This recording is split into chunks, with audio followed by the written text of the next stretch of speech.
Welcome back, guys. I'm here with Mike, and this is I Wish I Knew. This is a little mini-series of the Manliness Monday, aimed at kids going in from middle school into high school to college, college to the workforce, or high school to the workforce, and just stuff you wish you knew. Good life advice that we learned the hard way. Sometimes, often to our detriment.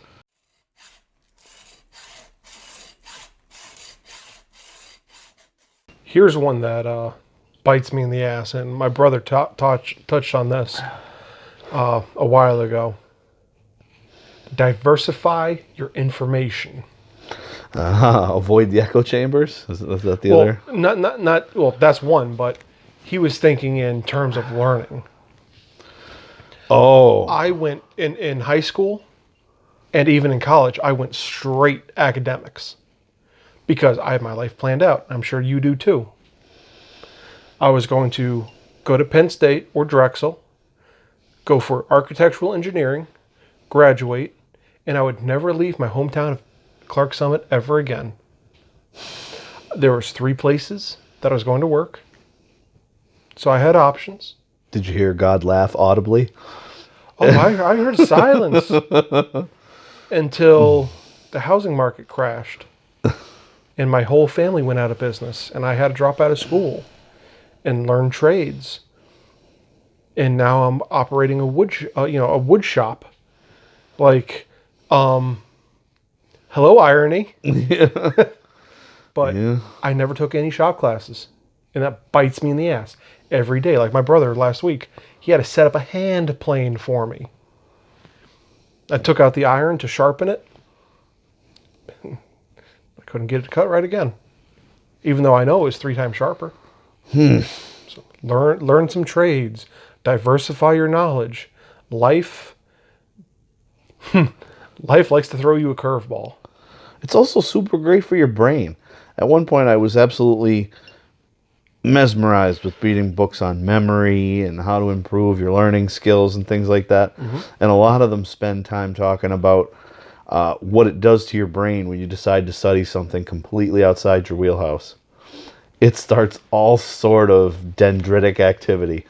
Like you build new hives of usable cells in your brain. You build more brain just by studying things that you know nothing about, because your mind has nothing to tie it to, and that's how it usually goes. It ties to other branches. Well, if there are no like branches, it's got to build a whole new tree.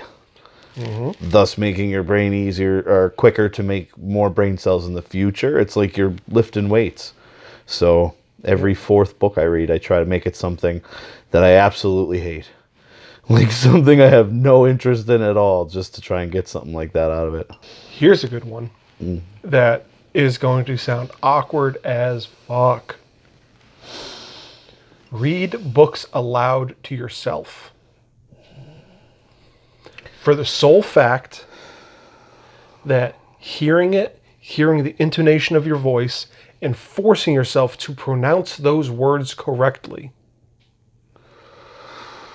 will make you not sound like an idiot when you have to read something aloud to somebody. And it will happen.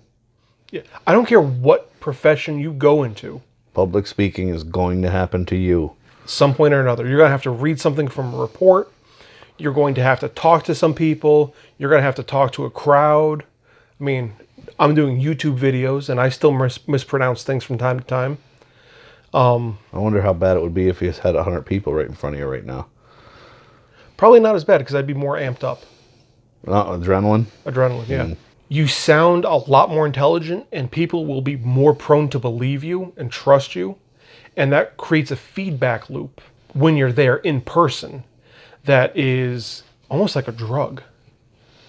When you're saying everything correctly and people are listening and they can tell you know what you're talking about and that you worked on it. And I don't care how intelligent and well versed in something you are, if you are mumbling and bumbling over your words and mispronouncing things, you look like an idiot. You could be an Einstein. You look like an idiot. Yeah, you could have discovered the water engine and no one's going to take you seriously. Yeah. You could have the greatest new invention in the world. So take the time to practice. When you're alone, read a book. Read a good high-level book. college level book, and read it to yourself aloud. I recommend The Cask of Amontillado. No, that's the wrong one. Fall of the House of Usher by Edgar Allan Poe. Yep. That story has like so many $1,000,000 words in it. When you're ready for the advanced level, try that one. Oh yeah. Well, Cast of Amontillado is pretty good too. Yeah, but it's a wonderful story, but it's not full of those big words. Well, any of Poe's works, because he really liked the superfluous language. Yeah. I guess I'm a fan of that, so I'm kind of immune to it a little. So when I tell you that one's full of it, that's like when a spicy fan tells you to stay away. You really should if you're not a spicy fan. That's what you're getting there. I'd also recommend The Divine Comedy. Good luck finding a good version, though. Yes, half of them don't make you laugh. I've read 3 different versions, and they've all made me laugh. Some more than others, because 2 of them really took a lot of the humor out. That if you didn't know it was there, you'd be like, "Oh, this is stupid." Yeah. I don't think I'm going to read that anymore. I don't think I'm going to try and go through that again. It's a wonderful story, but it is awfully long, and finding a good interpretation is everything. Here's one for you. La Mort d'Arthur, The Death of Arthur. What about it? Is that a book? It's a book, but also it's not written in prose. It's written in poetry, but it's originally French, and I got a copy that was French and English. So on one page you had the English, and on the second page you had the French. And reading it aloud, you start getting into that rhythm. It's not iambic pentameter. It's something different, but it is in verse. And then you could also start looking at the French and trying to pronounce some of those words, and it makes different links in your brain. But the way of linking it and saying it in your brain and saying it aloud really helped my pronunciation and my comprehension of the piece.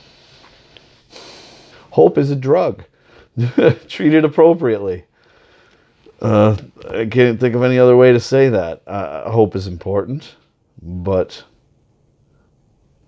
if you constantly focus on that, I think you're going to end up walking into a seriously bad situation. I think it's kind of an emergency, like having a beer at the end of a bad day. Like, hope is for when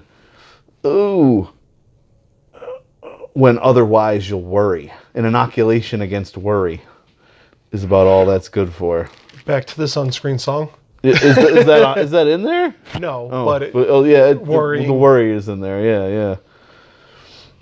I don't know why I was hung up on that today. I was thinking a lot about hope. Stuff I was watching. Hope is good, but when you only have hope, you're gonna get hurt. Which is all you have if it's your main drug. Like, eventually you start replacing it with reason. Or excuse me, replacing hope with reason, or getting rid of reason in exchange for hope. I'd say the same thing about faith. Yeah. Oh, yeah. Not just spiritual faith either. No. Faith in other people. There is so often that you get screwed over because you believe in somebody so much that you never vet them. You're real close to that Reagan quote, trust but verify. Well, yes, trust but verify. But there's more to explain to it other than a quick quip. I don't know. That one says a lot to me. It does. But I'm also trying to say this in a way that someone who doesn't understand it will. Right. Good luck. I don't...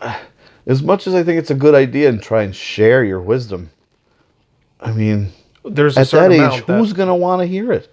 They think they know everything until the one day you realize you know nothing. And then maybe you start searching out wise people.